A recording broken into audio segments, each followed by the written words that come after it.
නමෝ තස්සේ භගවතෝ අරහතෝ සම්මා සම්බුද්දස්සේ නමෝ තස්සේ භගවතෝ අරහතෝ සම්මා සම්බුද්දස්සේ නමෝ තස්සේ භගවතෝ අරහතෝ සම්මා සම්බුද්දස්සේ සමාධින් භික්ඛවේ භාවේත අපමානං නිපකා පතිස්සතා සමාධින් භික්ඛවේ භාවේතං අපමානං නිපකානං පතිස්සතානං පංච ඥානානි පච්චත්තං ඒව uppajjantīti ධර්මානුශාසනාවෙහි සදහැබර අනුග්‍රහක දායකත්වය දරන්නා වූ බහුතුන් ප්‍රමුඛ ධර්ම ශ්‍රවණාබිලාසී සදහැබර පින්නතුනි, ස්වාමීන් වහන්සේ කැමති මාතෘකාවක් ඔස්සේ ධර්ම දේශනාව කරන්න කියලා තිබෙනවා. මම ටිකක් ගැඹුරින් කතා කරන්න පුළුවන් මාතෘකාවක් කරන් තියෙන්නේ. බණ තේරුම් අරගෙන අනුගමනය කිරීමේදී ලැබෙන ප්‍රතිඵල පිළිබඳව කතා කරන්නේ මේකේ. එතකොට සිංහලෙන් මේ කියන එකේ තේරුම මොකක්ද කියලා බලන්න. මහණෙනි,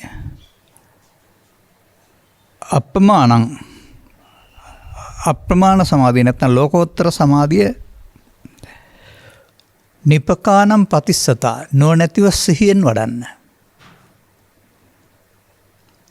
සසිහියෙන් යුක්තව වඩන්න කියලා තියෙනවා.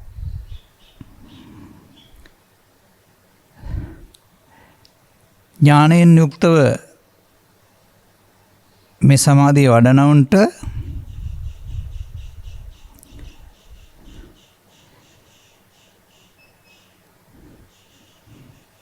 තමන්ට මේ කාරණය පිළිබඳව පැහැදිලි වෙන ඥාන පහක් උපදිනවායි කියලා තියෙනවා.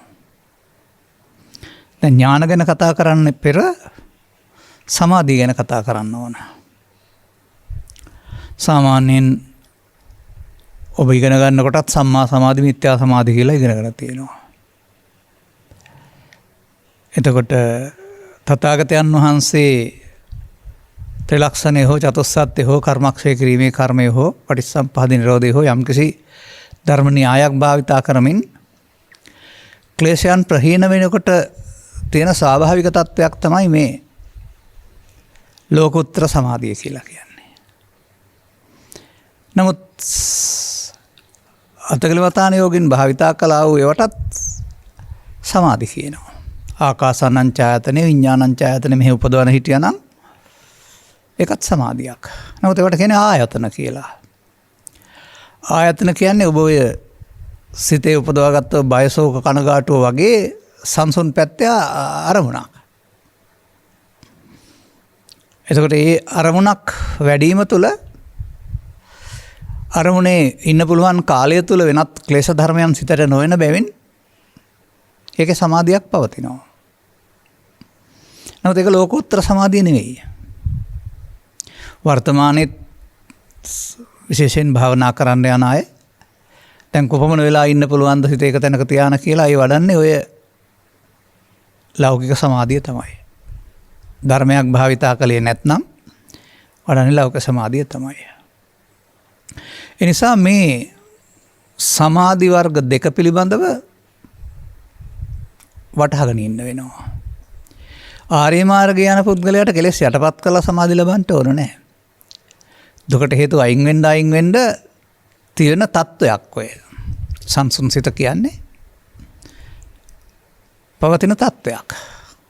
එයයි හමු වෙන්නේ.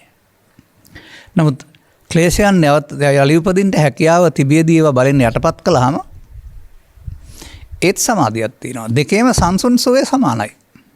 ඒක තමයි රැවටෙන්නේ.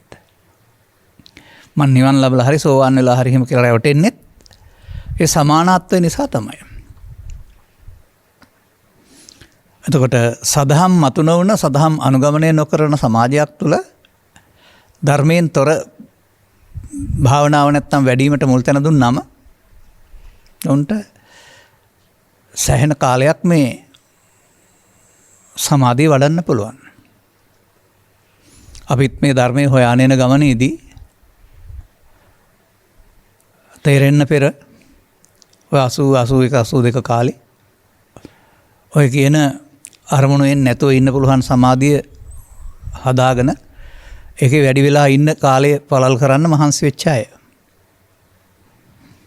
ඒ තුලින් අපට අත්දැකීමක් තිබුණා සමාධිය සංසුන් බවක් තිබෙනවා. නමුත් ඒක බිඳ වැටුනහම ක්ලේශයන් සේරමත් සිත ඇතුලේ තියෙනවා. ඒවා පාලනය කරගන්න බෑ ආපහු වෙනවා. එහෙනම් ඒකට කියන්නේ තදංග යටපත් කරනවා. කර්මස්ථාන කියන වචනේ පාවිච්චි කරපුවාම කර්මයට ස්ථානයක් නේ. තවත් චේතනාවක් ගන්නෙ. තවත් අරමුණක් ගන්නෙ. ඒ අරමුණ බලවත් කරනකොට ඒ අරමුණේ තියෙන බලවත්කම නිසා අනිත්වට එන්න ඉඩ නැති වෙනකොට මේ ගන්න අරමුණ විශේෂයෙන් ඇලුණු ගැටුණු කාරණයක් නෙමේ මධ්‍යස්ථ උපේක්ෂා සහගත එකක්. එතෙන්ද සිත එකඟ වෙනකොට අනිත්වට එන්න ඉඩ නැතුව ගියාම සංසුන් බවක් තියෙනවා. මේ වර්තමානයේ බොහෝ දිනෙකට ওই සංසුන් බව තමයි අල්ලලා දෙන්නේ. තියෙන සැනසීම කියලා මුලා වෙන අයත් ඉන්නවා. සැනසීම තියෙනවා තමයි. නමුත් ඒකත් තියෙන්නේ සිතුවිල්ලක ආයතනයක ඒක අර ඊට යටින් තිබෙන්නා වූ ලෝභ දේශ මොහ මූලයන් මත වෙනකොට ආගේ අතක් නැහැ. ඒක ඉතින් ගිහි පැවිදි ස්ත්‍රී පුරුෂ ඕනෑ කෙනෙක් මේ යම් යම් තැන්වල සිටමින් මේ සමාධිය වඩපු අය වැටෙනකොට පහළටම වැටෙනවා කියන්න අත්දැකීම් නැති. ඒ නිසා මම මේකට සරියුත් මහරහතන් වහන්සේ මේක හඳුන්වා දුන්න ආකාරය මින් පෙර කීප අවස්ථාවක ඔබට පැහැදිලි කරලා තිබුණත් මෙතෙන්ට මේක සුදුසු නිසා ගන්නවා. ඔය සංසුන් එකට අපි සමාධිය නැත්තම් ධානං කියලා කියමුකෝ. ඒ ධානං කියන්නේත් ඒක තමයි සාමාන්‍යයෙන්. ධානං විරාගෝ තානි ද්විදානි කියලා උන්වහන්සේ පැහැදිලි කරලා තිබෙනවා. එතකොට සංසුන් තත්වයේදී එතන ක්ලේශ ධර්මයන් යටපත් වී හෝ ඈත් වී හෝ එතන නැති බැවින් විරාගයක බවක් තියෙනවා. අනේකයි රැවටෙන හේතුවත්. දෙකේම සංසුන් බවක් තියෙන නිසා. නමුත් තානි ද්විදානි කියන්නේ ඒක ආකාර දෙකක් කියන එක ආර්ය මාර්ගයේ යන්න ඕන අය තේරුම් ගන්න ඕන. අන්න තථාගතයන් වහන්සේ හඳුන්වා දුන් මාර්ගයක් ඔස්සේ යනකොට ඒක බොජ්ජංග වැඩිම තුලින් ක්ලේශයන් ප්‍රහීන වීම තුලින් වැඩෙන්නා වූ සංසුන් බවක්. බොජ්ජංග සම්පයුක්තානේ. එතකොට අර බොජ්ජංග භාවිතා නොකර අරමුණක් වැඩිම තුල වැඩෙන්නා වූ සමාධිය තමයි බොජ්ජංග විප්‍රයුක්තානිච්ච කියලා කියන්නේ. අනාර ආලාර කාලාමලට උද්දකරාම පුත්‍රට නැත්නම් ශාසනය හෝ ඉන් පිටස්තර ඕන කෙනෙකුට ගැඹුරු දහමක් අනුගමනය නොකර ක්ලේශයන් ප්‍රහීන නොකර මේ සමාධිය එදත් වඩන්න පුළුවන් අදත් වඩන්න පුළුවන් ඉදිරියටත් වඩන්න පුළුවන්. නමුත් ඒකට කියන්නේ බොජ්ජංග විප්‍රයුක්තානි බාහිරකානි. ඒක සසුනෙන් පරිබාහිරයි නැත්නම් ආර්ය මාර්ගයේ යන අයට අයිති නෑ. සසුනෙන් පරිබාහිරයි. බොජ්ජංග කාමාංග විනාශ වීම සඳහා බොජ්ජංග වැඩිම තුලින් ලැබෙනා වූ සංසුන් බවක් නෙමෙයි. මොනවා හරි ක්‍රමයක් තුලින් ඒක ඉතින් කර්මස්ථාන වෙන්න පුළුවන්. බාහිරයට මොන නොගැසී සිටීම වෙන්න පුළුවන්. ආහාර අඩු කිරීම වෙන්න පුළුවන්. තවත් විවිධ කාරණා පාවිච්චි කරන්න පුළුවන්. වර්තමානයේත් එහෙම ඔය බාහිරයට විවෘත වුණාමයි කරදර උපදින්නේ කියලා බාහිරට විවෘත නොවි වනාන්තරගත වෙලා තනි වෙලා ඉන්නවා අර සංසුන් බවට ලොල් වෙලා. හැබැයි සමාජයට මුණ දෙන්න බෑ ආපහු. එතකොට අර තමන්ගේ හිත ඇතුළේ තියෙන කොටස මතුවෙනවා. මම දන්නේ එක කතාවක පවතිනවා. ඒ වගේ සෙනසුනක වාසය කළ කෙනෙක් යම් දවසක දවස් කීපයක නතර වෙලා හිටියයි කියලා ගමේ. නැත්තම් හිතවතෙකුගේ තැනක. එතකොට එතන රූපවාහිනී අන්තර තුල පෙන්වන්නා වූ අර නොඑක් දේවල් හොර කරන හැටි, බොරු කරන හැටි, කපටිකම් කරන හැටි, වංචා කරන හැටි නේ පෙන්වන්නේ. ඒවා දිහා බලන් ඉඳලා අනේ මට මෙතන හරියන්නේ නැහැ සිත ඇවිස්සෙනවම යන්න ඕන කියලා කිව්වයි කියලා මම අහලා තියෙනවා. ඉතින් ඔය ඇවිස්සෙන්නේ බාහිරින් තියෙන වැරද්දක් නිසා නෙවෙයි කියන එක තාමත් තේරුම් අරන් නැහැ සමාජයේ. ඇවිස්සෙන්න හේතු තියෙනවා නම් ඇවිස්සෙනවා. බුදුසමෙන් පෙන්වන්නේ ඇවිස්සෙන්න ඉඳ නැතුවම කැලේ නෙමෙයි අතරමං හන්දිය එකත් ඕන තැනක තමන්ට ඒ සංසුන් බවට බාධාවක් නැහැ කියන එක. ඒ නිසා ඒකට තථාගතයන් වහන්සේ වදාරලා තිබෙනවා. සරියුත් මහ රහතන් වහන්සේ බොජ්ජංග සම්පයුක්තානි ආර්ය පුද්ගලානි.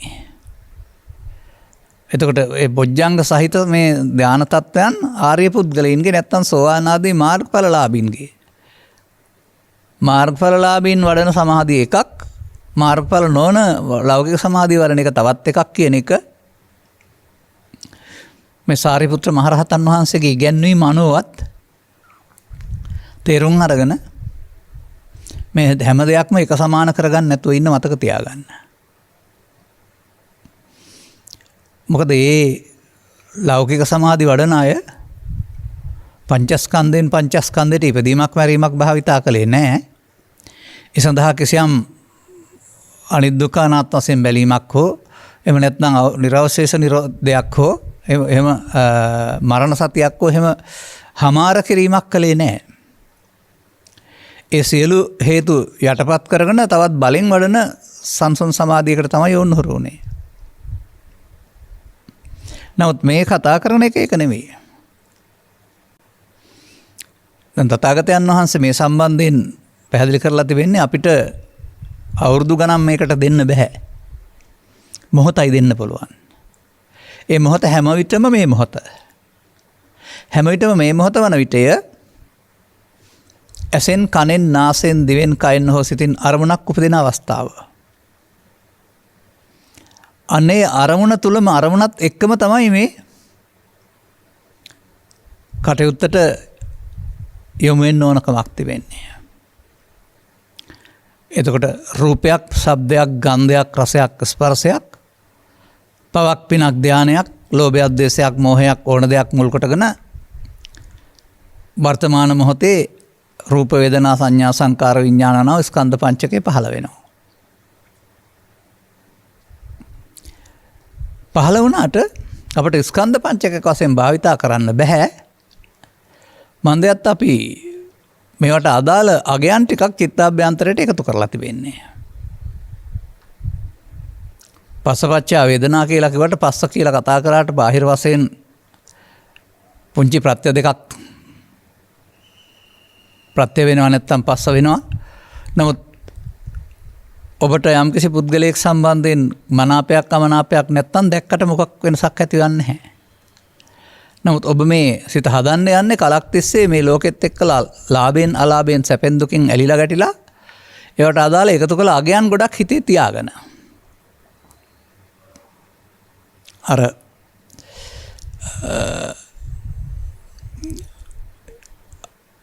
අදාළ දේ ඉල්ලපුවම අදාළ දේ අදාළ රාක්කයෙන් ලැබෙනවා වගේ. දැන් ඔය වෙළඳපොලේ තියෙන සුපරි මාකට් වල යම් යම් රාක්කවල යම් යම් දේවල් අහුරලා තිබෙනවානේ. වරදින් නැහැ, ඉල්ලපු ගමන් අදාළ දේ එතනින් ගත්ත හැකි. අන්න ඒ වගේ ඇහැට කනට නාසයට ගැටෙනකොට අදාළ දේ සිත ඇතුළේ තිබිලා එනවා. මෙන්න මේවට තමයි මේ uppannam කාම විතක්කං, uppannam ව්‍යාපාද විතක්කං, uppannam විහිංසා විතක්කං කියලා කියන්නේ. එතකොට මේවා තමයි අපි භාවිතා කළේ. නොනැතිව සතිමත්ව පාවිච්චි කළේ නැහැ. නිපකා ප්‍රතිස්සතා කියන වචනෙන් පැහැදිලි කරලා තියෙනවානේ. නොනැතිව සතිමත්ව වඩන්න කියලා. එබැවින් අපි මේ ප්‍රශ්නයක් හදාගන්නේ ටිකක් ගැඹුරින් බලන්න පුරුදු වෙන්න බාහිර සාධක නිසා නෙවෙයි. බාහිරේ තිබෙන්නේ පුංචි ප්‍රත්‍ය දෙකක් විතරයි. ප්‍රසාදේ හෝ ගෝචර රූපේ හෝ ඒ වගේ කතා කරන බාහිරින් සම්හම්බ වෙන ප්‍රත්‍ය. නමුත් ඒ හේතුවෙන් චිත්තාභ්‍යන්තරයේ තියෙන කොටස තමයි හිතට එන්නේ. ඒක තමයි අපි විඳවන්නේ. පස්සපච්චා වේදනා කියලා.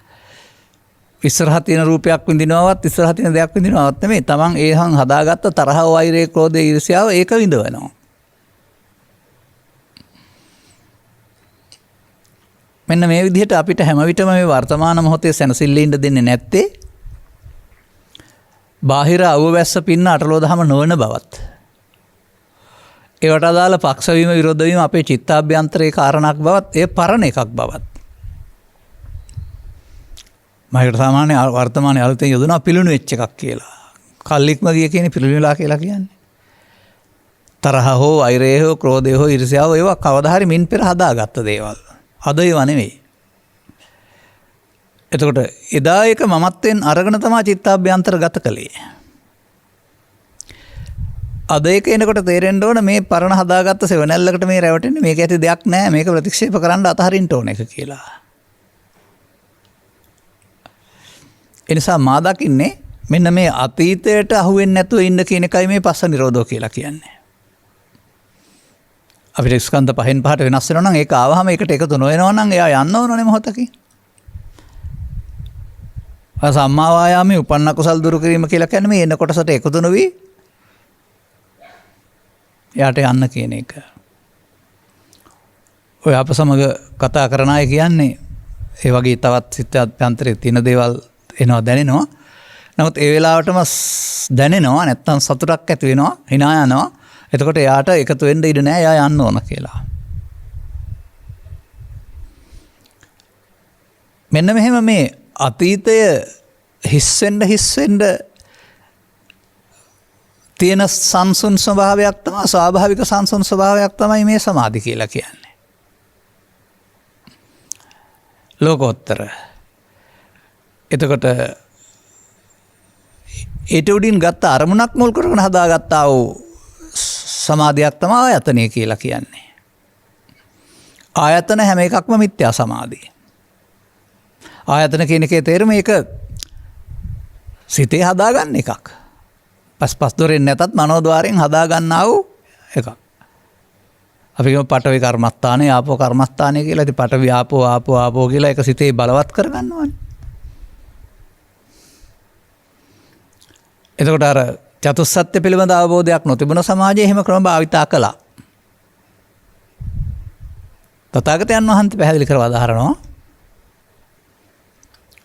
පංචස්කන්ධය පහළ වෙනවා අතීතයෙන් එනවා අතීතයට එකතු වෙන්නේ නැත්නම් අනාගතයට යලිත් පළ උපදින්න හේතු නොතියා මේක නිමා කරන්න පුළුවන්නේ.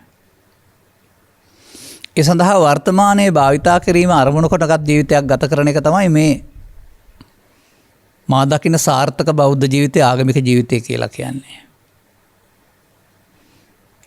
සමහරට ආගමික ජීවිතය කියලා කියන්නේ සුදු ඇඳගෙන ඉන්න එක, නිතර වන්දනාවේ යන එක, නිතර දාන දෙන එක වශයෙන් කියලා කල්පනා කරන්න පුළුවන් නේ ඔබ. බාහිරින් පේන්නේ එහෙමයි. නමුත් ආගමික බව යනු චිත්ත අභ්‍යන්තරයෙන් එන්නා වූ ඊර්ෂ්‍යාවෙන්, වෛරයෙන්, ක්‍රෝධයෙන් තොර වෙන එක. ඒ තමයි සැබෑ ආගමික බව. ඒ ආගමික බවට ස්ත්‍රී පුරුෂ ගිහි පැවිදි ભેදයක් ඇඳුම් පිළිබඳ ભેදයක් නැහැ කියන්නේ ඒකයි අපි. අන ධර්ම ශ්‍රවණය කළ පුද්ගලයාට පස්ස නිරෝධයෙන් වේදනා නිරෝධය, තණ්හා නිරෝධය සිදු වෙන බව. ඒ පරණ ටික එකතු කරන්නේ නැත්නම් දැන් ඔහු ඇලෙන කරුණු 100ක් හදාගෙන තිබෙනවා නම් දැන් 99ට බස්සන්න 98ට බස්සන්න අවස්ථාව යොදා ගන්නු ලබනවා. ඔහුට මේ තමන්ට පැවරී තිබෙනා වූ කාර්ය පටිපාටියේ බාධාවක් නැහැ. ඒ බස් රථය වෙන්න පුළුවන්, ඒ තැපැල් කාර්යාලය වෙන්න පුළුවන්, ඒ කාර්යාලය වෙන්න පුළුවන්, තවත් ඕන දෙයක්. ඒ වායේදීමයි තමන් මේ කටයුතු කරන්න ගොහින් මමත්වෙන් අරගෙන තබාගත්තා වූ අධිමානයක්, අහංකාරයක් සිතේ තියාගෙන ඉන්නේ. ඒක ඔබ තේරුම් ගන්න නිල මට්ටමින්, විවිධානාන්තර මට්ටමින් මේ විදිහට අන් අය පාලනය කරන්න ඔබට ලැබී තිබෙනා වූ පදවියක් තිබෙනවා. ඒක නිහතමානීව පාවිච්චි කරන්න පුළුවන්. නමුත් ඒකේ උණුසුම පෙන්වන්න යන අය ඉන්නවා. දන්නවද තමසේ මං කවුද කියලා එහෙම කියලා රැස් පෙන්වන්න යන අය ඉන්නවා. එතකොට ඒ නිලයෙන් අහංකාර වෙලා. අන්නේ නිල මට්ටමින් නීතිම මට්ටමින් කටයුතු කරන ඇරුණාම ඒ නීති නිල මට්ටම අරගෙන ලෝභයෙන් දේශයෙන් මොහෙන් ඊර්ෂ්‍යාවෙන් කෙනෙකුට රිදවන්න පරිගන්න කටයුතු කළොත් එහෙම එතකොට එතන මමත් ඒ ක්‍රියාව සිදු වෙන්නේ. දැන් මේ චිත්තාභ්‍යන්තරේ අරමුණු නැති එකක් නෙමෙයි මේ කතා කරන්නේ. අරමුණු වෙන්න හේතු නැති වෙන්න මතුවෙන සංසුන් බවක්.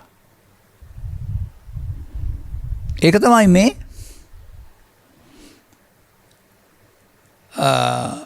අතීතයේ ඇවිදින් හිස් වෙන්න අරමින් අනාගතයට නොතබමින් වර්තමාන මොහොතේ නුවණින් සතිමත්ව ඒ ස්වභාවය පළල් කරගන්න. ඒ ස්වභාවයේ ඉන්න. අදාළ උත්සාහය දෙන්න ඕනයි කියලා. දැන් ඔය එදා මේ සම්බන්ධයෙන් කටයුතු කරාය සම්බන්ධයෙන් තිබෙනවා පිණුසිඟා වැඩි භික්ෂුන් වහන්සේලා භික්ෂුණීන් වහන්සේලා බත්කිස හමාර කරලා විවේකයෙන් ඉන්න ගහක් යටට ගියයි කියලා. ඒ විවේකය කියන්නේ ඔය කාල පරිච්ඡේද දෙකක් අතර තියෙන විවේකය වගේ එකක් නෙවෙයි. දැන් අපිට ඔය වැඩ කරනකොට විවේක දෙනවනේ නිකන් වෙහෙස දැනෙනකොට පොඩ්ඩක් ඒ ආයේ තත්වෙන් මගහැරලා වෙනත් දෙයක් ගැන හිතන්න නැහැ. කාය විවේක, චිත්ත විවේක, උපදි විවේක කියලා කතා කරනවා. කාය කියන්නේ සිත්වලට, චිත්ත කියන්නේ සිතුවිලි වලට, උපදි කියන්නේ අර ඇතුළතින් එන්න තියෙන උපාදාන දුක් උපදවන හේතු. අනේ ඒවා අයින් කරමින් සංසොන්සෝයේ ඉන්නට මහන්සි වෙන එක තමයි උපදි විවේකය. එතකොට ඔවුන් හැමදෙනෙක්ම මේ තථාගතයන් වහන්සේ වදාළ ධර්මයේ සරණ කරගෙන එක්ක ස්කන්ධ පංචකය අනිදුක්ඛානාත්ම වශයෙන් බලමින් නැත්නම් පටිච්චසම්පාද වශයෙන් ගත් කල නිරෝධය බලමින් නැත්නම් මේ මොහොතේ කර්මක්ෂය කරමින් මොකක් හරි ක්‍රමයකින් අර උපන්න කුසල් දුරු කරමින් ඒ සංසුන් ස්වභාවය බලවත් කර ගන්නට කටයුතු කරන අය. නමුත් ඒ ධර්ම කරුණු පැහැදිලි කිරීමෙන් වඩන්න ඕන සමාධියක් තිබෙන බවට පූර්වාදර්ශයක් නැති බැවින් ධර්ම කරුණු පැහැදිලි කිරීමකින් තොරව වඩන්නා වූ සමාධියකට කලක් තිස්සේ සමාජයේ හුරු බැවින් මේ දෙකක් බව දන්නේ නැතුව Taman වඩන්නේ අර මුලින් පෙන්වන ලෝකෝත්තර සමාධිය කියලා හිතන අය තාමත් මේ සමාජයේ ඉන්නවා. මන්දයත් අපට මේ පංචස්කන්ධයගේ ඉපදීම මැරීම එහෙම නැත්නම් සංස්කාරයන්ගේ අනිදුක්ඛ අනාත්ම ස්කන්ධ පංචකය තුළ බැලීම ස්කන්ධ පංචකය තුළ දුක හේතුව නැති වූ තන මාර්ගය ගැනීම කියන කාරණා පිළිබඳව පුළුල් අවබෝධයක් ලබා ගන්න නැතුව අයන්නවත් දන්නේ නැතුව මේ ඔය අයට වාඩි වෙලා ඔය කියන සමාධියක් වඩන්න පුළුවන්. මෙතෙක් මේවා පැහැදිලි කළේ ඇයි? මේක පහසුත් නෑ. තථාගත බුදු පියාණන් වහන්සේ කරුණු පැහැදිලි කිරීමක් තුළ මේ ඇතුළත සැඟවීමක් නෙමෙයි, යටපත් කිරීමක් නෙමෙයි, ඇතුළත හිස් කිරීමක්. අර මහාන මේ නැව ඉසුණු කියලා පෙන්වන්නේ. එතකොට නැව කියන්නේ සාමාන්‍යයෙන් සාගරේ යන දෙයක්. ඒකට සාගරේම තියෙන වතුර ඇතුළට තුම් පොලකින් එන්න ගන්නවා. එතකොට එළිය තියෙනවම ඇතුළේ තියෙනෙත් නමුත් දැන් යන්න බෑ, බරයි නැව. නමුත් ඒ ටික ඉස්සෝ සැහැල්ලුවෙන් යනවානේ. අනේ වගේ මේ බර තමයි කාම විතර්ක, ව්‍යාපාද විතර්ක, විහිංසා විතර්ක කියලා කියන්නේ. එහෙනම් ඒවා බැහැර කිරීමේ ක්‍රියාවක යෙදෙන්න වෙනවා. ඈත් කිරීමේ, යටපත් කිරීමේ ක්‍රියාවලියක නෙමෙයි. එහෙනම් පළමුව මෙතෙන්ට එන්න මේ අපි කතා කරන ඊළඟ කොටසට යන්න ඔබ මේ ස්කන්ධ පංචකයගේ ඉපදීම මැරීම තේරුම් ගැනීම තුළින් එහෙම නැත්නම් සංස්කාරයන්ගේ අනිදුක්ඛ අනාත්මය තේරුම් ගැනීම තුළින් මොහොතක් පාසා උපදින නැසන ස්කන්ධ සමූහයක් තිබෙන බව සහ ඒවා අල්ලා ගැනීමෙන් සතර හැදෙන බව සහ අල්ලා නොගැනීමෙන් නිරවශේෂව නිරෝධ වීම තුළින් අපට මේ සිත තුළ පවතිනා වූ අසීමිත තත්ත්වයක්. හැමෝටම උරුම වෙන අත්දකින්න පුළුවන් වෙනවා. මේ තත්ත්වයට තමයි බුදුරජාණන් වහන්සේගේ ධම්මකාය කියලා කියන්නේ. ওই තත්ත්වයේ හමුවීම තමයි බුදුන් හමුවීම කියලා කියන්නේත්. ඒක තමයි අදටත් ඉදිරියටත් හැමදාමත් අදාළ මාර්ගයේ තිබෙනවා නම් බුදුන් වෙත යන්න බාධාවක් නැහැ කියලා ධර්මයේ දකීද බුදුන් දකී කියන පදය තුළ තථාගතයන් වහන්සේ මේ රහස ඇතුළත් කරලා තිබෙන්නේ. ධර්මයේ කියලා සූත්‍ර දේශනාවක් ගාතාවක් ගන්නෙ නැතුව මේ ලෝභ දේශ මොහයන්ගෙන් වියුක්ත වූ තැන ධර්මයේ ලෙසත් නැත්නම් ධර්මයත් බුදුනොත් දෙක එකක් ලෙසත් තේරුම් ගන්න පුළුවන් නම් මේ ලෝකෙ තිබෙන අභියෝගයන්ට මුහුණ දීම සඳහා අපිට ලැබෙන හොඳම තැන මේක. අනිත් කොයියම්ම තැනකදලා මුහුණ දෙන්න ගියත් අපි කලබල වෙනවා, නොසන්සුන් වෙනවා, ප්‍රතික්‍රියා දක්වන්න යනවා. ලෝභයෙන්, දේශයෙන්, මෝහයෙන්, ඊර්ෂ්‍යාවෙන්, ක්‍රෝධයෙන්, වෛරයෙන් මුහුණ දෙන්න ගියොත් අපි ප්‍රතිචාර දක්වන්න ගිහින් ප්‍රශ්නේ දුරදිග ගෙනියනවා, අවුල් කරගන්නවා. නමුත් මේ සංසුන් ස්වභාවය ලබා ගන්න පුළුවන්, තේරුම් ගන්න පුළුවන් නම් එතෙන් සිට සමාජයට මුහුණ දීමේදී බාහිර ප්‍රත්‍යයන්ට අටලෝක දහම නම් වූ ප්‍රත්‍ය 8ක් තියෙනවා ලෝකේ සිදුවෙන. ඒ ප්‍රත්‍යයන්ට අපිව කලබල කරන්න හැකියාවක් නැති, අපි කලබල නොවන තැනක අපි ඉන්න බව මේ සමාධිසෝය වින්දා වූ තථාගත බුදු පියාණන් වහන්සේ අටලෝ දහමේ කම්පිත නොවුසේක කියන එකෙන් කියවෙන්නේ ඕකයි කියන එක තේරුම් ගන්න. ඔබටත් ඒක අත්දකින්න ලැබෙවි. වෙනද අඬපු බලපු කලබල වුණ සිදුවීම් වලදී දැන් එහෙම එකක් ඒකේ නෑ නේද කියලා.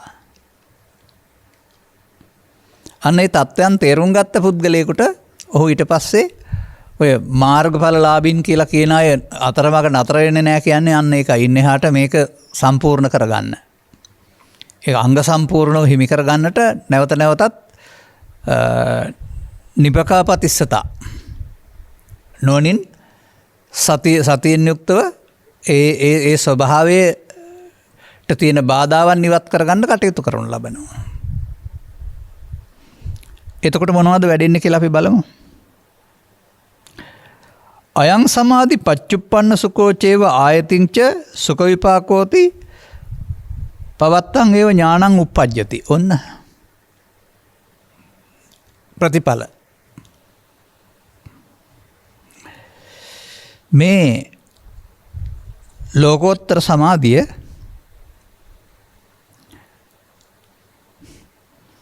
ප්‍රත්‍යුප්පන්න සුඛ ඇතියේ යයිද ප්‍රත්‍යයන්ගෙන් උපන්. බාහිර ප්‍රත්‍යයන්ගෙන් නෙවෙයි මෙතන. ඒ ප්‍රත්‍යයන්ගෙන් ඇතියේ යයිද මතුවේහිත් සුඛ විපාක ඇතියේ යයිද තමා කෙරෙහි ඥානයක් උපදිනවා. දැන් විතරක් නෙවෙයි ඉස්සරහටත් එතකොට ඒ සුඛ විපාකය ඕන මොහතක දැන් අර ඒ දේවල් පාදාගත්තා වූ අය තමයි අර විවේක ගිහින් ගස් යටටලා ඉඳගෙන මේ විවේක විහරණයෙන් වාසය කරයි කියලා. මතුමත්තෙත් සරියුත් මහරහතන් වහන්සේ මේ දවස්වල මම ශූන්‍යතා විහරණයෙන් වාසය කරනවායි කියලා කියලා තියෙන්නේ. මොකවත් නැහැ කිය ඉන්නවා කියන එක නෙමෙයි. ලෝභයෙන්, දේශයෙන්, මෝහයෙන් හිස් වුණාම එතකොට ඒක තමයි ශූන්‍ය. ඒකට ඒවා එන්න නැත්නම් ඒවත් එක්කලා ඇති කරන පීඩණේ නැත්නම් කොතරම් පස්සද්ධියකින් සැහැල්ලුවකින් ඉන්නවද කියලා ඒ தත්ත්වය ස්පර්ශ කරපුවම තමයි තේරුම් ගන්න පුළුවන් වෙන්නේ.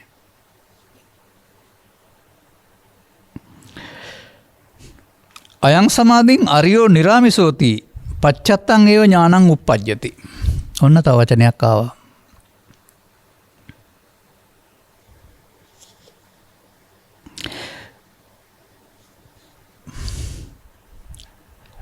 අරියෝ නිරාමිසෝති.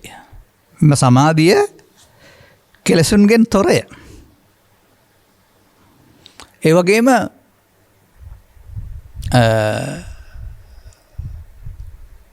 අරමුණු විඳීමෙනුත් තොරයි. නිරාමිස කියන එකේ තේරුම අරමුණු විඳීම ආමිෂ කියන්නේ විඳීම කියන අර්ථය. එතකොට සැප දුක් වශයෙන් විඳීමෙනුත් සැප දුක් ලාභ අලාභ වශයෙන් විඳීමෙන් තොර කියන එක තමයි නිර්ආමිෂ සෝය කියන්නේ. බෙදා විඳින ස්වභාවයෙන් තොරයි කියන එක. ඒ වගේ මේක කෙලෙසුන්ගෙන් තොර වෙනවා. අර අනිකුත් සමාධි කෙලෙසුන් යටපත් වී තිබෙන දෙයක් බැවින් යලි මොහොතක කෙලෙස් ඇවිදින් සමාධිය උදුරා ගන්න පුළුවන්. ඒ නිසා අපිට මේ පීඩනය ඇති කරන්නේ බාහිර ලෝකයේ තිබෙන දේවල් නොව ඒවා නිසා අපේ සිත් උපදින්නා වූ ක්ලේශ ධර්මයන් කියන එක තේරෙනවා නම් ක්ලේශ ධර්මයන් යන්න මමත්වෙන් ගත්ත අපේ දුර්වලකම් ටික බව තේරෙනවා නම් ඒ ටික ප්‍රහාණය කිරීම සඳහා අපි සතිමත්ව ඒ පිළිනුණ කොටස බැහැර කරන්න.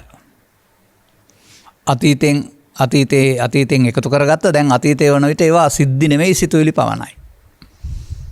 අතීතයේ සිහිනයක් පමණයි සැබෑ සුවඳක් නැහැ කියන්නේ අන්න ඒ වගේ. ඒක අපට වැටහෙන්න ඕන. මේ පරණ මේ මැරිච්ච දෙයක් අරගෙන අපි විඳවනවා මොකටද මේ පස්සෙන් පන්නන්නේ කියලා.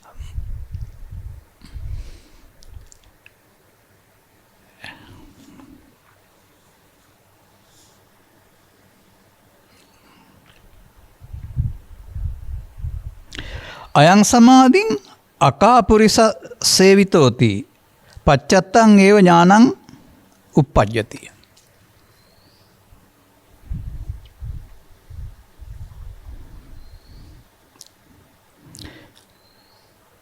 අකාපුරිස සේවිතෝති ලස්සන වචනයක්. එතකොට මේ සමාධිය බුද්ධාදී උතුමෝ මහා පුරුෂයෝ උපදවාගෙන වාසය කරපු එකක්. මේ සමාධිය මහා පුරුෂයන් විසින් සේවනය කරන ලද්දේ. තමන්ටත් මේ මහා පුරුෂයන්ගේ සමාධිය දැන් ලැබිලා තියෙනවා කියලා ඔය කියන්නේ.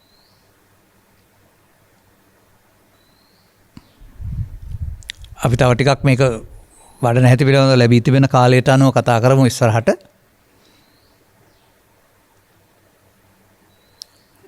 එතකොට මේ தত্ত্বය තමන් අත්දකින්න දෙයක්. ක්‍රමයෙන් සිතෙහි ජනිත වී ක්‍රමයෙන් වැඩිදියුණු යාම තුළ අර ලෝභයෙන් දේශයෙන් මෝහයෙන් සටන් භූමියක් බවට පත් කරනා වූ සිත සම්පූර්ණයෙන්ම වුන් අත්පත් කරගන්නවා.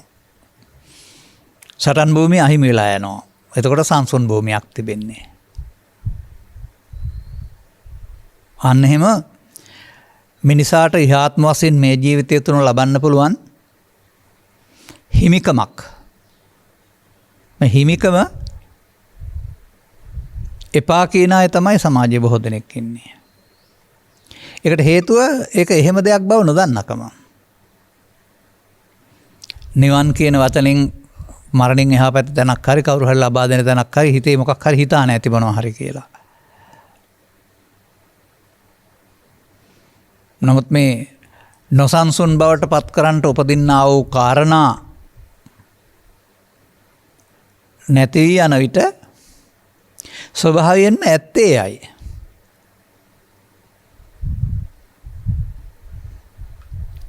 එතකොට බාහිර ක්‍රියාකාරකම් වලට ප්‍රතික්‍රියා දක්වන්නට අවශ්‍ය හිතෙන කරුණු ටික සිතින් බැහැර වෙලා ගියාම ප්‍රතික්‍රියා දක්වීමක් නැහැ. ප්‍රතික්‍රියා දක්වන්න ගියොත් තමයි දෙපිරිසක් අතර මේ ප්‍රශ්න දුරදිග ගිහින් පිහියනුවකින් මරණයකින් ගිනි තබා ගැනීමකින් කෙලවර වෙන්නේ. එමනේ වර්තමාන සමාජයේ ප්‍රශ්න විසඳන්න යන්නේ. නමුත් මේ වගේ තත්ත්වයක පුද්ගලයෙකුට තවත් කෙනෙක් ඒ වගේ අනුම් පදයක් කිව්වත් ඒ පිළිබඳව සිත රිදව ගන්න තරම් ඔහුට ප්‍රතික්‍රියා දක්වන්න තරම් පහත් මනසක් නැහැ. ඔහුට අනුකම්පා කරන්න. මොකද ඔය සබ්බේ පුතුග්ජන උම්මත්තකා කියලා පෘථග්ජන ස්වභාවයේ හැසිරීම අන් අයට පීඩා දෙන ආකාරයෙන්මනේ සිද්ධ වෙන්නේ. කොහේ හැසිරුණත්. ඉතින් ඒ අය සමග ජීවත් වෙන්නට ඒ බඳු මනසක් නැති සංසුන් මනසකින් ජීවත් වෙන එක හරි පහසුයි කියලා තමයි අපටත් තේරෙන්නේ.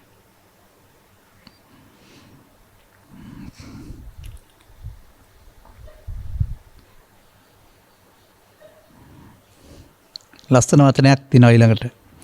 අයං සමාධි සන්තෝපනීතෝ පරිප්පස්සද්ද ලද්දෝ ඒකෝදි භවාදිගතෝ නච සසංකාර නිග්ගයිහ වාරිතවතෝති පච්චත්තං ඒව ඥානං උප්පජ්ජති. ඔන්න මේක විස්තර කරන්න ඕන කාරණයක් මේ. අන්නර අනිත් අයත් එක්කලා සමාධි සංසන්දනය කරලා මේ තිබෙන්නේ. මේ සමාධිය ශාන්තය ප්‍රණීතය. කෙලෙස් සංසිඳවුවන් විසින් ලබන ලද්දක්. කෙලෙස් යටපත් කරන ඈත් කරන විසින් ලබන ලද්දක් නෙවෙයි. ඒකාග්‍රයෙන් ලබන ලදේ. ඒකාග්‍ර කියන එකේ තේරුම ඔය දිත්වය අතහැරීම තුළින් එකඟ ගැටෙන්න අදහසක් නැති විට ඒකාග්‍ර වෙනවා.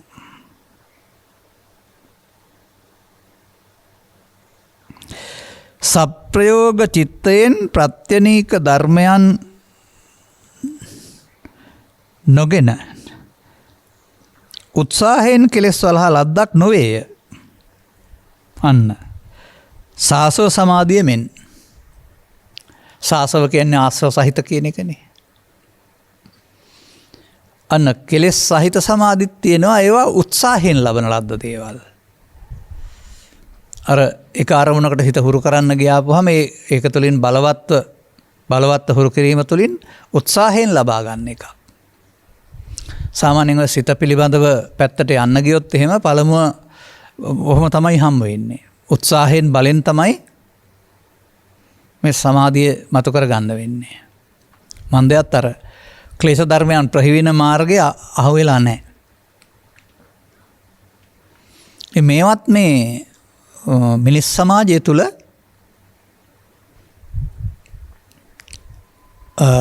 ගෙදරදොර අතහැර ගෙදරදොර ඉන්ද්‍රිය ගෝචර සැපතෙන් ලබන සැපතට එහා සැපතක් හොයාන ගිය අය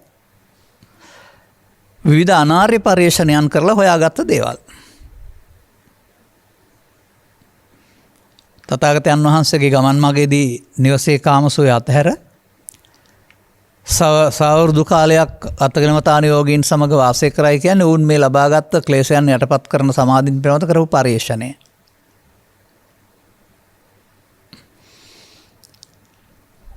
බලවත් වෙනවා. ඒයින් කාලක්‍රියා කරන්නත් පුළුවෙනි. නමුත් ආයතනයක් බැවින් අදාළ ආයතනය ආකාසානංචායතන විඥානංචායතන කියලා භවයේම රැඳෙන්න සිදු වෙනවා. ඇරුණාම අර සාසව සමාධිය විනා අනාසව සමාධිය වුණේ නැහැ මේක. එනිසා මේ වචනේ හොඳට මතක තියාගන්න වෙනවා. සප්‍රයෝග චිත්තයෙන් ප්‍රත්‍යනීක ධර්මයෙන් නොගෙන සාසව සමාධියමෙන් සප්‍රයෝග චිත්තය ප්‍රයෝග සහිත සිත. මොකද්ද ප්‍රයෝග සහිත සිත?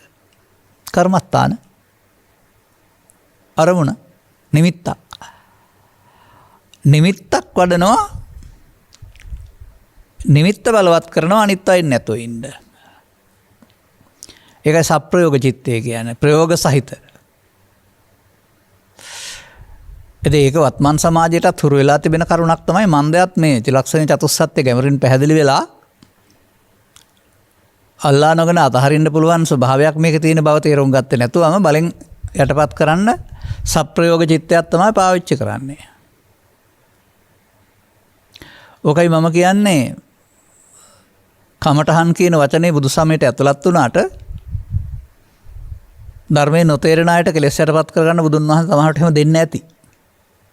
තේරුම් ගත්ත අයට අමුතුවෙන් කමඨහන් වඩන්න දෙයක් නැහැ.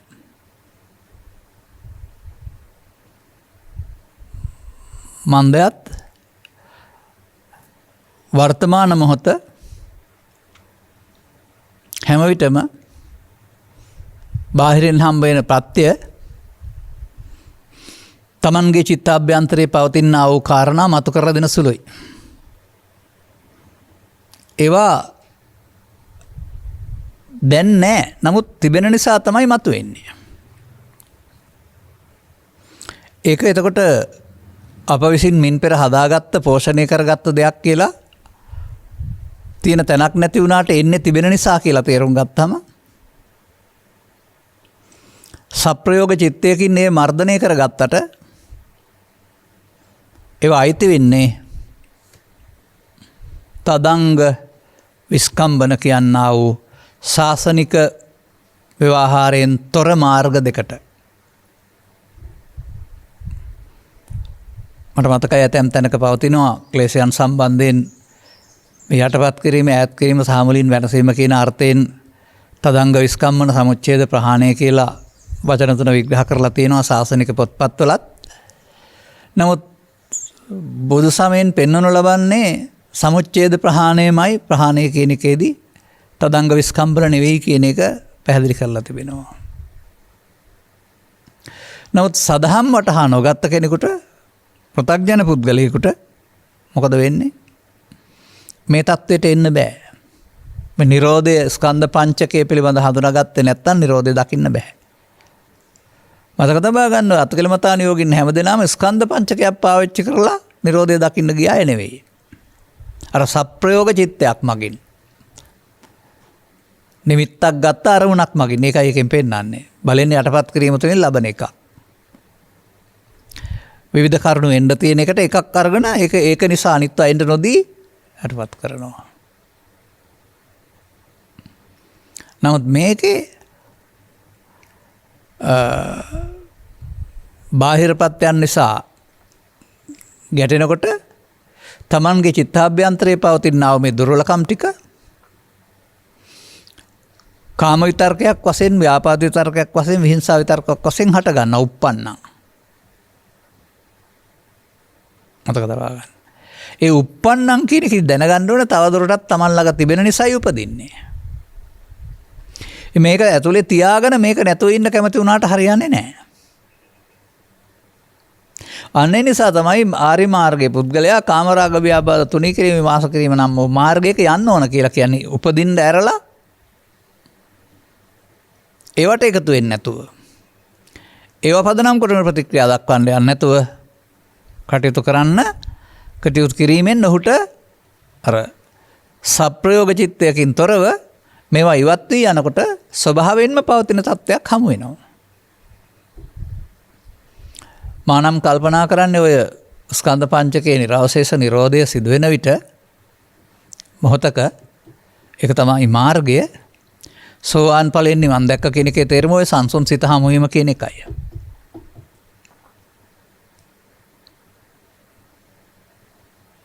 ඊට පස්සේ ඔහුට මේ තැන ඉන්න තියෙන බාධාව මොකක්ද? මේක වසාගෙන කාම විතර්ක ව්‍යාපාද විතර්ක විහිංසා විතර්ක ගැටෙනවා එනවා.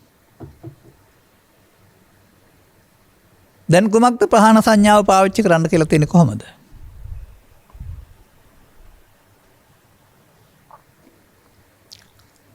පහාන සංඥා කියලා කියන්නේ ප්‍රහාණය කරන්න. අන්න උප්පන්නං කාම විතක්කං ලෝභ මූලික විතර්කයක් ආපුවහම ව්‍යාපාද විතක්කං ද්වේෂ මූලික විතර්කයක් ආපුවහම ඊට එහාට ගියාම විහිංසා විතක්කං මේ අතීතයයි. අදනව ඔබ මින් පෙර ප්‍රතික්‍රියා දැක්වීම තුළින් ඔබට ආවේනික හුරු කරගත්ත අතීතයක් මේ එන්නේ.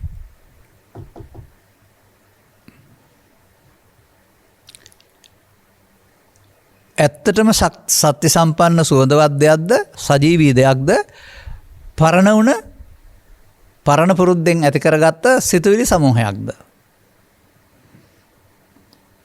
අන්න ඒක හොඳට තේරුම් ගන්න ඕන. මේවා උනේ මින් පෙර කාලේ දැන් අද එනකොට ඒක සිද්ධියක් නෙවෙයි. කාම විතර්කයක් ඉපදුනත් ව්‍යාපාද විතර්කයක් විහිංසා විතර්කයක් ඉපදුනත් ඒක සිද්ධියක් නෙවෙයි. පැරණි සිතුවිල්ලක් පමණයි. නම් සිතුවිල්ල සිද්ධියක් වශයෙන් ගන්න පුද්ගලයා පෘථග්ජනයෙක් වශයෙන් දිනන්න යනවා. එතකොට ඔහු ආදිවාසනය ඒක පිළිගන්නවා ඉවසනවා. බැහැර කරන්නේ ඒක මමත්වෙන් ගන්නවා. නප්පජහති. අධ්‍යාත්මික වශයෙන් බලලා අසාර දෙයක් වශයෙන් දකින්නේ නැහැ. නවිනෝදේති. අවසන් කරන්නේ බ්‍යන්ති කරෝති. නබ්‍යන්ති කරෝති. චිත්තාභ්‍යන්තරයට තැබුවොත් යලි උපදින්නේ චිත්තාධර්මයට නොතියා අවසන් කළොත් යලි උපදින්නේ නැහැ කියන එක දන්නවා. එතකොට ඒක අනභවං ගමේති මෙයාට අනභවං ගමේති. දැන් එහෙමනම් මෙන්න මේ සමාධි ස්වභාවය වඩන්න ඔබට වර්තමාන මොහොත උදව් කරගන්න පුළුවනි. ප්‍රසාදයන්ට ගැටෙන විට හමු වෙන කාරණා ආශ්‍රයෙන් තමන් සතු අතීතයක් තවදුරටත් තිබෙන බුදුන් වහන්සේ අදහනවා තියෙන නිසයි එන්නේ කියලා. නැති දවසට එන්නේ නැහැ කියලා. එනම් පහන සංඥා ක්‍රියාමාර්ගයේ uppannං කාමිතක්කං නාදිවාසීති පජහති විනෝදේති බ්‍යන්ති කරෝති ව්‍යාපාදිතක්කං අන්නේ uppන්න තමන් සමාජ ක්‍රියාකාරකම් වල යෙදෙන විට ඒවා නිසා වර්තමානයේ සමාජ ක්‍රියාකාරකම් තිබෙන්නේ.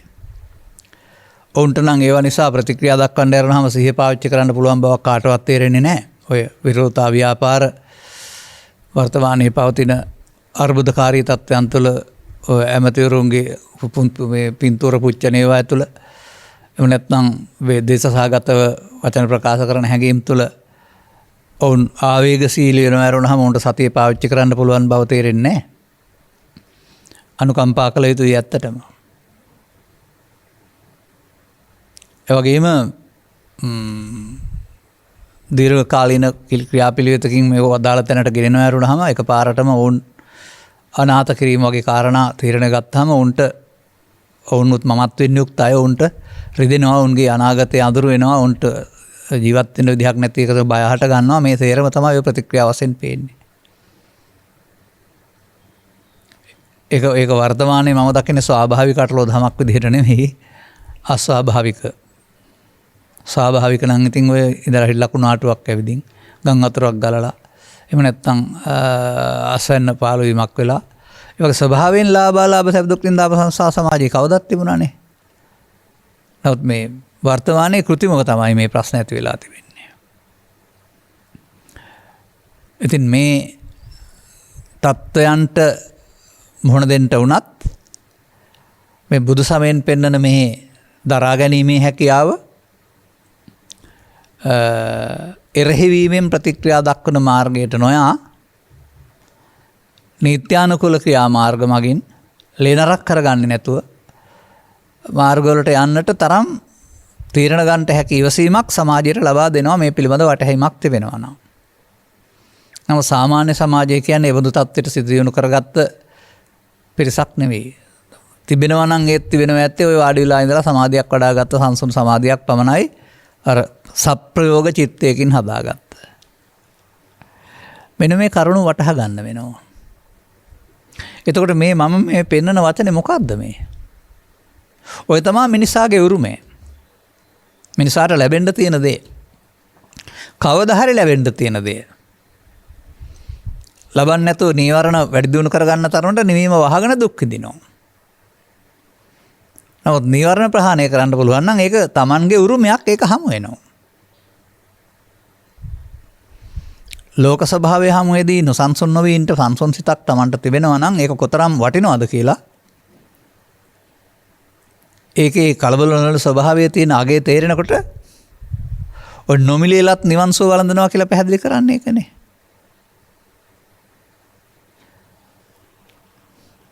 එතකොට එහෙනම් මේ වචනේ මතක තියාගන්න වෙනවා. උත්සාහයෙන් කෙලෙස් යටපත් කර ලබන ලද්දක් නොවේ. විශේෂ වචනයක් ඒක. සදහම් තේරුම් අරගෙන ක්ලේශ ප්‍රහීන කරන මාර්ගයේ නොගියොත් එහෙම උත්සාහයෙන් කෙලෙස් යටපත් කරමින් ලබා ගන්න සමාධියක් තමයි මේ පෙන්වන්නේ අර තථාගත මේ සරියුත් මහ රහතන් වහන්සේ වදාළ බොජ්ජංග විප්පයුක්ත සමාධිය. මේ දෙකේ පැටලුම අරගන්න.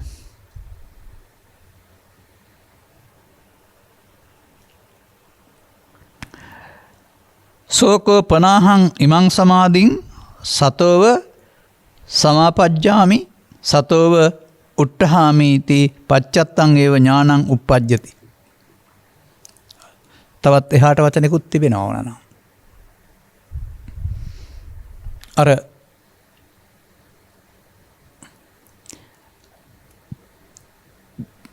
පිණුසිඟාවිත් දන්නවලදා විවේකයේ තිබෙන බැවින් ගහක් මුලට යම් තැනකට ගොහින් තමන් මේ තමන්ට හිමි සංසොන් ස්වභාවය සමවදිනෝ. එතකොට මේකෙන් පෙන්වනවා හැම සංසුන්ව සමවදින්නත් පුළුවන් සංසුන්ව අවදි වෙන්න පුළුවන් කියලාත්. ඒ පිළිබඳව මම උපකල්පනය කරන තවත් දෙයක් තිබෙනවා. මේ සංසුන්ව සමවදින්න ඕනකමක් තියනවාද කියලා.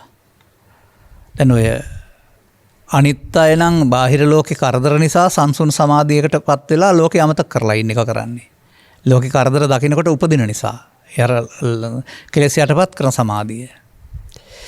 මෙයාට මේ தත්ත්වය ළඟට ගත්තාම 아무ත සංසුන්ව ඉන්න ඕන නැහැ. ස්වභාවයෙන් බාහිර දේවල් හම්බ වුණත් සංසුන්කමට පහර වදින්නේ නැහැ. ඒ නිසා මේ ලියපු දේවල් සිංහල පරිවර්තනය ඒ යුගයේ හිටපු අයගේ අදහස් අනුව සකස් වෙලා තිබෙන්නේ. නැත්නම් නිකලස් සිතින් ඉන්න විට වෙනම තැනකට ගිහින් අමුතුවෙන් ලෝකේ අමතක කරලා ඉන්න අවශ්‍යතාවයක් තියෙනවායි කියලා මට නම් තේරෙන්නේ නැහැ. තථාගතයන් වහන්සේගේ සොකී ජීවිත කාලය තුළ ඒ බඳු විහරණයෙන් වාසය කරපු අවස්ථා නැතුව නෙවෙයි. නමුත් හැම කාලයේදීම දිවා රාත්‍රී දෙකේ බොහෝ දිනාගේ හිතසුව පිණිසමයි කටයුතු කළේ. එතකොට ඒ බාහිරෙත් එක්ලා ඉන්නකොට විවේකයක් නැතුවද හිටියේ? නැහැ. බාහිර ඒ කටයුතු කරයි කියලා උන්වහන්සේගේ විවේකයට කිසිම පහරක් වැදුනේ නැහැ. එනම් මේ සූත්‍ර දේශනාව තුළ පැහැදිලි කරලා තිබෙන කරුණ මිනිසාට උරුම කරගත හැකි දෙයක්. ක්ලේශ ධර්මයන් නිසා වැසී තිබෙන ක්ලේශ ධර්මයන් උපදින විට ඒ ස්වභාවයට පත්වෙන්න බැරි ලෝකේ කාරණා පිළිබඳ අවුල් කරගන්නා වූ මේ తত্ত্বය පෘථග්ජන මිනිසාගේ උරුමය. ඕකම තමයි ඔය පෘථග්ජන සමාජයේ පිස්සන්කොටුවක් කියලා බුදුන් වහන්සේ වදාරලා තිබෙන්නේ. සෑම ඇහැට කනට නාසයට හම්බ වෙන හැම කාරණයක්ම ප්‍රතික්‍රියා දක්වන්න අවස්ථාවක්. ලෝභයෙන්, දේශයෙන්, මෝහයෙන් දිනන්න පරදින්න රිදවන්න. උපසන්නෝ සුඛං සේති සිත්වා ජය පරාජයං. සංසුන්ව පුද්ගලයා සුවසේ වාසය කරනවා ජය පරාජය අතහැර.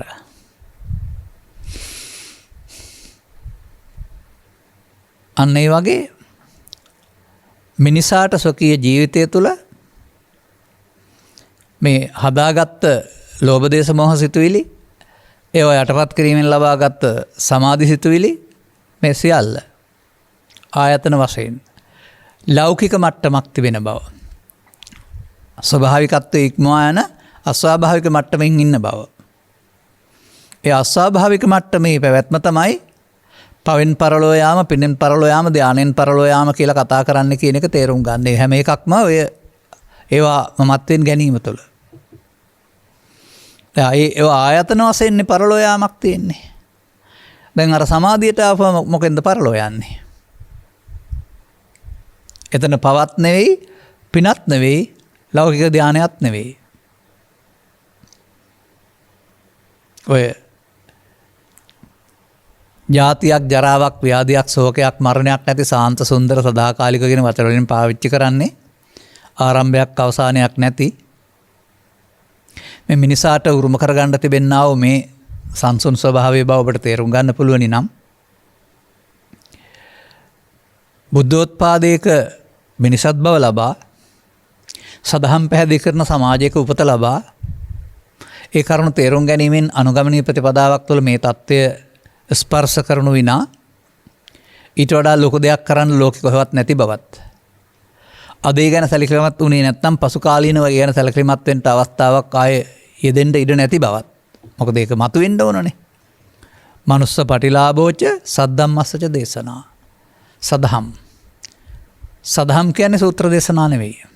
මනුස්ස ප්‍රතිලාභයට මේ සදහමට යන මඟ දේශනා කරලා තියෙන තථාගතයන් වහන්සේ. එතකොට උප්පන්නං කාමිතක්කං ව්‍යාපාදිතක්කම් විහිංසා විතක්කම් සම්බන්ධයෙන් මේවා සම්බන්ධයෙන් ඒවා Tamanගේ අතීතයේ බව තේරුම් අරගෙන ඒවා එන විට ඒ පස්සට එකතු වෙන්නේ නැතුව ඒක පිළිණු දෙයක් වශයෙන් අතහැර දමා අලුතෙන් හිතන්න පුළුවන් නම් උපන්න කුසල් දුරු වෙන බව සහ ඒවට පණ නොලැබෙන බව. ඒවට සජීවී බවක් නොලැබෙන බව තේරෙනවා. දැන් එතකොට ඔවුන් මේ ලෝකේ කොහේ කොතන ජීවත් වුණත් ලෝකෙත් එක්කලා ඇලෙන්නේ ගැටෙන්නේ නැති, ලෝක සිද්ධීන්ට ප්‍රතිචාර දක්වන්නේ නැති, ලෝකේ නම් ලෞකික ලෝකෝත්තර තැනක ඉන්න බව. ලබන්න නිවනක් නැති බව, නිවන් ලබලා ඉන්න බව. ලබාපු නිවනේදී ඉපදීමක් වැරීමක් නැති බව, අර පවෙන් පිනෙන් ධානයෙන් පරලෝ යන යමක් නැති බව ප්‍රත්‍යක්ෂ වේ. අමරණීය බව. එහෙනම් සුන්දර ධර්ම දේශනාවක් මේකේ පවතින්නේ. ඒ නිසා යලිත් මතක තියාගන්න මේ තථාගතයන් වහන්සේලා මේ සම්බන්ධයෙන් පැහැදිලි කරන්නේ ස්කන්ධ පංචකයෙන් පංචකයට නැසෙනවයි කියන කාරණයක් මුල් කොටගෙන. එතකොට මේ නැසීම සිදු කරගන්න පුළුවන් නම් අපිට මේ අතහැරීම කරන්න පුළුවන් බව. එහෙම නැත්නම් බලෙන් හට ගන්න ප්‍රයෝග සහිත සිතක් ගත්තොත් ඒකෙන් වඩන සමාධිය කෘත්‍රිම එකක් බව. වතරම් පළල් කරගත්තත් ඒක අර නේව සංඥා නා සංඥානයතනි ආයතනයක් නොවන බව. ආයතන කියන්නේ හදාගත්ත දේවල් වල කඩා වැටෙනවා. හදාගත්ත නොවන ස්වභාවික දෙයක් බව. බුදුරුන්ගේ සොයා ගැනීම මිනිසාට ලබන්න පුළුවන් මෙන්න මේ සංසුන් සුවේ බව ඔබටත් වටහා ගන්නට දොරටුව විවෘත වේවි. අදාළ කරුණු පිළිබඳ හදාරලා ධර්ම දේශනා ගණනාවක් ශ්‍රවණය කරලා අක්ඛාතාරෝ තථාගතා තමන් විසින් මේ තථාගතුල් පෙන්වන මාර්ගය ඔස්සේ ගොස් මේ ඵලය නිවී නම් වූ ඵලයට හිමිකම් කියන්නට ලබාගත් මනුස්ස ජීවිතෙන් ලැබිය යුතු උපරිම ප්‍රයෝජන ලබන්නට මෙම කරුණු පැහැදිලි කිරීම හේතු වාසනා වේවායි කියන සුභාශිංසනයේ ප්‍රාර්ථනා කරමින් මම ධර්මානුශාසනාව මෙසේ අවසන් කරනු ලබනවා. දායකත්වය මෙම උතුම් ධර්ම දේශනාව ප්‍රඥානාලිකාව තුළින් විකාශය කිරීම සඳහා සදැහැති දායකත්වය දරන ලබන්නේ ඔස්ට්‍රියාවේ වියානා නුවර පදිංචි ඉවලක් විසිනි. සමහර විට ඔබට මේ මාධ්‍ය තුළ මේ නම කීප වතාවක් ඇහෙන්නේ නැති. මොකද ඔවුන් ඒ තරම් උත්සාහවන්තයි ඒ සම්බන්ධයෙන්. අද ඔවුන්ට වෙනත් අරමුණක් තියෙනවා. එම දෙපළගේ ප්‍රාර්ථනය වන්නේ ප්‍රඥානාලිකාවේ ලෝකෝත්තර ධර්මය දේශනා කරන සියලුම ගෞරවනීය දේශකයන් වහන්සේලාටත් විශේෂයෙන් අප ධර්මය වටහාගත් බුද්ධ පුත්‍ර ධර්මදේශක ස්වාමින් වහන්සේට මානසික ශක්තිය හා කායික සිරජීවනය ලැබේවායි ප්‍රාර්ථනා කරන අතර තවත් විශේෂ කාරණයක් තිබෙනවා. උපන් දිනයක් නිමිති කරන ධර්ම දානයක්. අද දිනට 37 වන ජන්මදිනයේ යෙදෙන ජාත්‍යන්තර පරමාණු බලශක්ති සංවිධානයේ සේවය කරන දියණියට සහ ඇයගේ පවුලේ සියලු දෙනාට චිරජීවනයේ සහ ධර්ම අවබෝධය ලැබීමට මෙම ආත්මයේදීම කුසලතා බිහි වේවායි ප්‍රාර්ථනා කරන අතර එහෙනම් අපි නිදුක් නිරෝගී සුවපත් දීර්ඝායු සම්පන්න සුබ උපන් දිනයක් ප්‍රාර්ථනා කරමු. ප්‍රඥා නාලිකාව තුළින් ලෝකෝත්තර ධර්ම ශ්‍රවණය කරන සියලු දෙනාට ධර්මාවබෝධයට කුසලතා බිහි වේවායි ප්‍රාර්ථනා කරමු. ඔන්න ඔවුන්ගේ ප්‍රාර්ථනා. COVID-19 වෛරසය තුළ අසරණතාවයට පත් වූ සියලු රටවාසී ලෝකවාසී සියලු දෙනාටම මෙම උතුම් ධර්ම පරිහරණය කර ඇති වී ඇති මානසික පීඩනය දුරු කර ගැනීමට මානසික කුසලතාවයක් ඉතිරි වී ඇති ජීවිත කාලය තුළ ලැබේවායි අප අධිෂ්ඨාන පූර්වක ප්‍රාර්ථනා කරමු. ආතතියෙන් විඳවන්නේ නැතුව ආතතිය අතහැරලා දාලා සුවසේ ජීවත් වෙන්න අවශ්‍ය ශක්තියක් ලැබේවායි කියලා ඔවුන් ප්‍රාර්ථනා කරනවා. මූලදායකත්වයේ දරා ධර්ම දේශනා කරවා ගැනීමෙන් ධර්ම ශ්‍රවණයෙන් ඔවුන්ගේ පැතුම් පැහැදිලි වුණා. උපන්දින සමරන දිනේට සුබ උපන්දිනයක් වේවා. ඒ පවුලේ අයට සදහම් අවබෝධයට මං පෙත් පෑරේවා. එම යුවලට සහ ධර්ම ශ්‍රවණය කළ හැම දිනාටමත් ඉහාත්ම වශයෙන්ම මේ මම අදාළ දෙයක් ගත්තෙත් ඒකයි. ඔවුන්ට මේ කාරණේ වැටහෙනවා මං හිතන්නේ යම් මට්ටමකට. මේ අපට හිමි සමාධිය හිමි කරගෙන ඒ සමාධියට පත්වීමෙන් පරලෝ නොයායින්ට මං පෙත් ඉවර කරගන්නට ලැබේවායි අපද ඊතසිතින් ප්‍රාර්ථනා කරනු ලබනවා. සබ්බිහිතයෝ වජ්ජන්තු සබ්බ රෝගෝ විනස්සතු මාතේ බවත් අන්තරායෝ සුඛී දීඝායුකෝ භව. හැම දිනාටම තෙරුවන් සරණයි. මෝහක්ඛයෝ නිබ්බානං